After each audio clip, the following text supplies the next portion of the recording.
जो बूढ़े माता पिता का अपमान कर रहे हैं, बूढ़े माता पिता को कष्ट दे रहे, खोपड़ी के बल खड़े होकर तपस्या करो फिर भी नरक जाओगे। पक्की बात समझ लेना। उसकी कोख में तुम पले हो, दूध पिलाया है, वो तुम्हारी सौत फेंकी है, वो माँ है, वो पिता। बुढ़ापा में बुद्धि खराब हो जाती है। बूढ़े लोग कुछ भी बोलते रहते हैं, चाहे जितना आप अच्छा भोजन दो, वो सबसे निंदा करेंगे कि लड़का ये बहू हमको बहुत कष्ट देते, वो तुम्हें सहना होगा। बूढ़े माता पिता की दुर्दशा देख करके ऐसा लगता है आज हमारी समाज को क्या हो रहा है। अरे ऐसे मार रहे जैसे जानवर को मार रहे हो, बूढ़े माता पिता को। आप लोग तो इस विषय को देखते होंगे, जानते होंगे।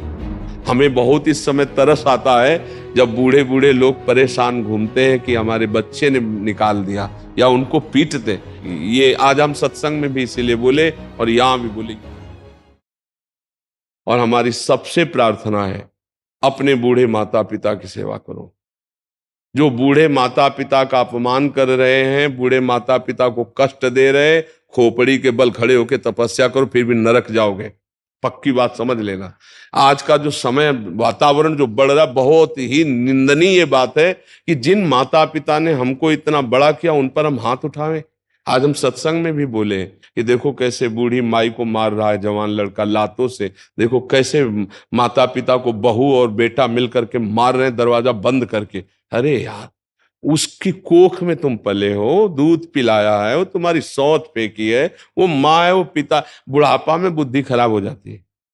बूढ़े लोग कुछ भी बोलते रहते हैं, चाहे जितना आप अच्छा भोजन दो, वो सबसे निंदा करेंगे कि लड़का ये बहू हमको बहुत कष्ट देते, वो तुम्हें सहना होगा। चुपचाप सहकर उनकी सेवा करो तो भगवान की कृपा हो जाएगी। इस समय सबसे ज्यादा हमें आवश्यकता है अपने घर गृहस्थी के धर्म का निर्वाह करने की। जो गृहस्थी में वो बात अच्छे से समझे। ये जो आज का वातावरण चल रहा है, गृहस्थी का सत्यानाश करने वाला चल गया है। देखो गृहस्थों में ही तो हम लोग पैदा हुए हैं, गृहस्थों में ही हमारा पोषण हो रहा है, गृहस्थों में बड़े बड़े परमहंस से भिक्षा मांगते हैं। आपका गृहस्थ धर्म बेकार तो सब कुछ बेकार हो जाएगा, क्योंकि आपसे ही सब धर्म चल रहे हैं। सारे धर्म आपसे चल रहे हैं, गृहस्थ धर्म से ही सब चल रहे हैं। क्योंकि हम लोग परमहंस संत जन पैदा भी तो गृहस्थों के यहाँ होते हैं और पलते भी तो गृहस्थों से ही है। अगर आप भ्रष्ट तो हमारी बुद्धि कहां से भ्रष्ट नहीं हो जाएगी, हमारी बुद्धि भी भ्रष्ट हो जाएगी। इसलिए हमें सबसे बड़ी चिंता हो रही है कि आज हमारी समाज बिगड़ती चली जा रही। सुंदर पति है, स्वस्थ पति है और दूसरे पुरुष से राग कर रही। सुंदर स्त्री है, प्यार करती है, वो दूसरी लड़की से प्यार कर रहा है। अब वो गृहस्थी चल पाएगी? जिस दिन ये सब भेद खुलेंगे उस दिन नरक हो जाएगा घर, नहीं हो जाएगा। अच्छा, अब वो इतनी आधुनिकता में है बहू कि उसको सास की सोच फेंकने की कहीं भावना ही नहीं है। लड़का इतना आसक्त है बहू पर, वो जो बोल दे वही परमार्थ बुद्धि, वही परमात्मा बुद्धि। अब दोनों मिलकर के वो बूढ़े माता पिता को मार। हम ये नहीं कहते कि माता पिता गलत नहीं, लेकिन उनकी बुद्धि खराब हो गई है। वृद्धावस्था, तुम तो जवान हो, जैसे तुम छोटे थे तो तुम्हारी बुद्धि खराब थी, कहीं सोच कर दिया, कहीं लघुशंका कर दिया, कभी माँ ने तुमको डांटा, तुम्हारी सोच फेंकी लघुशंका। अब उनकी अवस्था है, बालवत अवस्था वृद्ध जनों की होती है, वो गाली दे सकते हैं, उनकी सेवा करो। सबसे बड़ा उपदेश यही है, नशा मत करो। अगर नशा करके जाओगे तो तुम ऐसे अपराध करोगे, घर में आतंक मचाओगे। ये गंदा भोजन मत करो, नहीं बुद्धि भ्रष्ट हो जाएगी। और हाथ जोड़कर प्रार्थना है, सबसे बड़े भगवान, मंदिर जाओ या ना जाओ, अपने माता पिता की सेवा कर लो, भगवान प्रसन्न हो जाएंगे। बूढ़े माता पिता की दुर्दशा देख करके ऐसा लगता है आज हमारी समाज को क्या हो रहा है। अरे ऐसे मार रहे जैसे जानवर को मार रहे हो, बूढ़े माता पिता को। आप लोग तो इस विषय को देखते होंगे, जानते होंगे। तो अब बताओ हम कौन सा ज्ञान तुम्हें दे दे जिससे तुम्हारे को आत्म शांति हो जाएगी। जब माता पिता भगवान के रूप है, उनका अपमान किया जा रहा है, और मंदिर में जाके तुम जल चढ़ाओ, आरती करो या तुम भोग लगाओ, भगवान लेंगे? वहां बैठे भूखे भगवान बैठे हैं, वहां तुम्हारा इंतजार कर रहे हैं कि मेरा बेटा, और बेटा उनके साथ बर्ताव ऐसा कर रहा है। सबसे ज्यादा समय समाज के सुधार में चरित्र का है। आज हमारा नया समाज चरित्रहीन होता चला जा रहा है, और ये समझ में नहीं आ रहा, इसे आधुनिकता समझा जाता है। अरे पुराने जमाने की ये बातें हैं, तो आज के जमाने में क्या करोगे फिर? ये बेविचार करोगे तो तुम्हें परस्पर प्रेम रहेगा क्या? तुम्हारे सामने पत्नी किसी और तुम किस कहीं और, तो संतान, फिर परिवार, फिर प्रीति, फिर धर्म, फिर मर्यादा, कुछ नहीं। डोल के भीतर पोल। क्या गृहस्थी धर्म रहेगा, क्या भागवतिक धर्म रहेगा, क्या मर्यादा रहेगी? ये बहुत गलत चल पड़ा है। और कैसे भगवान संभाले? कलयुग का बहुत बड़ा विचित्र रूप ये नाटक फैल गया। ये जो girlfriend boyfriend live in relation, जो क्या क्या कहते हैं दलित दुराए, ये बहुत बुरी हो गई। देखो, पहले हमने देखा जब तक ब्याह नहीं होता था बच्चे ब्रह्मचर्य रहते, जानते ही नहीं थे संसारिक। अब वो मोबाइल चल गया ना सब जाने। और जब ब्याह हुआ तो आजीवन एक दूसरे की गलतियों को सहते हुए वो एक ही घर में रहते।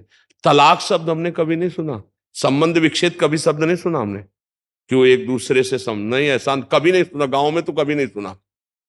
आजीवन निर्वाह करते थे। हाँ, थोड़ी उद्दंडता होती, थोड़ा उस पड़ोस वाले संभाल देते थे, भाई मारपीट मत करो, लड़ाई झगड़ा मत करो, थोड़ी बड़ी बातों में आपस में। लेकिन ये चरित्रहीनता कि स्वस्थ पति है, स्वस्थ परिवार है, आप उसका त्याग कर किसी और पुरुष से, या स्वस्थ पत्नी है, सुंदर पत्नी, आप उसका त्याग कर किसी, अब उस परिवार की हालत क्या होगी? बड़े पढ़े लिखे हो, बड़े बुद्धिमान हो, लेकिन चरित्रहीन हो, क्या है? हमारी यही बात समझ में। तो फिर तुम माता पिता की सेवा करोगे अपने? तुम्हारे अंदर तो उद्दंडता सवार रहेगी। तो आज का समय जो है, सत्संग सुनो। हम कह रहे भगवान की भक्ति से ज्यादा ये अपने परिवार की भक्ति कर लो। अगर परिवार की सही भक्ति कर लोगे तो भगवान की भक्ति हो जाएगी, क्योंकि परिवार में भगवान ही विराजमान है। पत्नी में भगवान है, पति में भगवान है, पुत्र में भगवान है, माता पिता में। एक गृहस्थी अगर सम्यक रूप से सुखी नहीं है तो तुम क्या कर सकते हो? रुपया से केवल सुख मिलता है क्या? आचरण, पवित्रता और व्यवहार, ये तीन चीजें सुख प्रदान करती हैं। आपका व्यवहार सत्य है, निश्चल है, कपट रहित है, धर्म पूर्वक है, आप पवित्र आचरण वाले हैं, आप बहुत सुंदर गृहस्थ रहेंगे। लेकिन आज हम देख रहे हैं कि गृहस्थी की हालत खराब होती चली जाए। पति पत्नी में विश्वास नहीं रह गया है, माँ बेटे में विश्वास नहीं रह गया, भाई भाई में प्यार नहीं रह गया। क्या होता चला जा रहा है समाज का? थोड़े से धन के लोभ में, थोड़े सी जमीन के लोभ में सगा भाई अपने भाई की हत्या कर देता है, सगा बेटा अपने माता पिता को कष्ट दे रहा है। तो इसलिए हमें लगता है सबसे ज्यादा इस समय आवश्यकता है अपने परिवार की प्रेम रस्सी को मजबूत करना। एक परिवार, एक गृहस्थी में 5 लोग हो, वही प्रेम से जीना सीख जाओ तो बहुत बड़ी आराधना हो जाएगी। बूढ़ी माँ है, चल नहीं पा रही, उसे लात से मार रहे हो, डंडे से मार रहे हो, यार नरक का भी तो होश रखो कि तुम्हें, तुम्हारी दुर्दशा क्या हो जाए। फिर ऐसे ही लोग जब गाड़ी में बैठ के चलते ना तो ऊपर से पूरा ट्रक पलटता है उनके ऊपर कि सांस भी ना ले पाओ, वहीं पिचक जाओ। फिर या आग लग जाती, उसी गाड़ी में जल जाते हैं। कर्म न बिगड़ने पाए, हम बार बार सबसे प्रार्थना करते, कोई किसी का सुख दुख देने वाला नहीं, किसी का आशीर्वाद काम नहीं करेगा, तुम्हारे आचरण, तुम्हारे कर्म ही तुमको सुख दुख देंगे। इसलिए भाई अच्छे कर्म करो और अपने बुजुर्गों के कर्मों की तरफ मत देखो। वो बूढ़े हो गए, जैसे बच्चा ऐसे बूढ़ा हो जाता है। बूढ़े की सेवा भगवान की सेवा है। हमें बहुत इस समय तरस आता है जब बूढ़े बूढ़े लोग परेशान घूमते हैं कि हमारे बच्चे ने निकाल दिया, या उनको पीटते। ये आज हम सत्संग में भी इसीलिए बोले और यहाँ भी बोले, ये बहुत जरूरी है। वो बूढ़े शरीर में सच्चिदानंद भगवान मां के रूप में है। ऐसा मत करो कोई अपने माता पिता के साथ। आपको स्वस्थ किया है, आप लेबरी करके कमाओ, 2 रोटी उनको पवा दो, मारो मत, डंडा मत चलाओ। नहीं तो फिर जब भगवान का डंडा उठेगा तब तुम किसी काम के नहीं रह जाओगे। बात ध्यान रखना, बहुत सावधानी से जी लो। ये मनुष्य जीवन भगवान की कृपा प्राप्त करने के लिए, यदि भगवत प्राप्ति न कर पाए तो अन्य योनियों में जाना पड़ेगा। बहुत दुर्दशा है अन्य योनियों की। देखो, जंगल में कांटा लग गया अगर किसी पशु को, पक रहा है, अब वो दवाई तो नहीं हो सकती ना। अच्छा, कोई मांस खाने वाले जीव, जैसे किसी जीव को पकड़ लिए और वो खा रहे हैं, जब तक वो मरेगा नहीं तब तक जिंदा नोच नोच, वो हम ही तुम है। ये सब मन में सोचा करो। पाप कर्म बन गए, ऐसे जीव बन गए, ऐसे कष्ट भोगना पड़ेगा हमको। ये अवसर मिला है कि हम सारे कर्म नष्ट करके भगवान की प्राप्ति कर सकते हैं। इसलिए अच्छे आचरण करो, नाम जप करो, कोई नशा मत करो और बड़े बूढ़ों की सेवा करो। अगर अड़ोस पड़ोस में कोई ऐसा बड़ा बूढ़ा हो कि उसकी सेवा करने वाला ना हो तो थोड़ा समय दे दे। अपने पास पैसे हो तो उनको खान पान की सामग्री अर्पित कर दे। वृद्धों की सेवा से भगवान बहुत प्रसन्न होते हैं। बीमार है, वृद्ध है, ऐसों की जरूर सेवा करे। हम कह रहे हैं और दान पुण्य कहीं मत करो। आस पड़ोस में कोई बूढ़ा हो ना, उसको कपड़े, उसके भोजन, उसकी देख रेख कर लो। और अगर कोई मर रहा हो तो उसके पास जाके राधा राधा चिल्ला दो। ए, उसका कल्याण हो जाएगा तो तुम्हारा कल्याण हो जाए। एक का कल्याण कर दिया तो काम बन जाएगा। मरते समय नारायण बोला ना उस अजामिल ने, तो भगवान के पार्षद आ गए ना। तो ऐसे तुम सुना दो जाके, जैसे कोई मर रहा है, बस वहां गए 2 मिनट में राधा राधा राधा राधा राधा राधा, और बस चले आओ। अगर उसके कान में पड़ गया है तो उसका मंगल हो जाएगा, उसका मंगल होगा तो उसका आपको पुण्य मिलेगा, आपका मंगल हो जाएगा। मनुष्य जीवन में एक दूसरे का हित करने के लिए हमको, परहित सरिस धर्म नहीं भाई, इससे बड़ा कोई धर्म नहीं। हम अपनी भावना में आज इस बात से दुखी होकर के चर्चा करें कि आज हमारे नौजवान लोग माता पिता का आदर नहीं करते, वृद्धों का आदर नहीं करते, वही धर्म है। इसीलिए तो तुम्हें जवान के हर माता पिता चाहता है कि मेरे एक बच्चा हो जाए, बच्ची हो जाए। किस लिए? कि बुढ़ापे की लकड़ी हो जाएगा, वो बुढ़ापे में भोजन दे देगा। और धिक्कार है उन पुत्रों को जो जवान पट्ठा हुए और घूंसा चला रहे माता पिता पे और उनको निकाल रहे घर से बाहर। उनको डरना चाहिए कि कहीं भगवान का डंडा ना उठ जाए, नहीं तो किसी काम के नहीं रहोगे।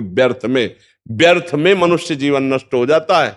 इसलिए बहुत सावधान। मनुष्य जीवन का लाभ, आप सत्संग में आए, आप अपने आचरण सुधार लीजिए। आप आचरण सुधार ले, यही आशीर्वाद है।